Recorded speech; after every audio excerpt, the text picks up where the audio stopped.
ನಿನ್ನಲ್ಲೇ 100 ಪ್ರಶ್ನೆನ ಕೇಳಿಕೊಂಡರೂ ಉತ್ತರಾನೇ ಇಲ್ಲ. ಕಾಣದ ಸೆಳೆತಕ್ಕೆ ಸೋತಿದೆ ಮನಸ್ಸಿದು. ದೇವರ ಲೆಕ್ಕವು ಎಂದಿಗೂ ತಪ್ಪದು. ಕುಣಿಸುವ ಪ್ರೀತಿಯ ಅಂಗೈಯಲ್ಲಿ ಕೈಗೊಂಬೆಯು ಎಂದು ನಾವಿಲ್ಲಿ.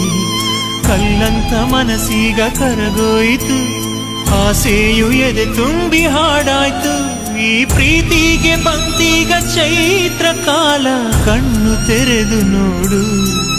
ನಿನ್ನೆ ನಾಳೆಯ ಚಿಂತೆಯ ದೂರ ಮಾಡಿ ಮನಸ್ಸು ಬಿಚ್ಚಿ ಹಾಡು.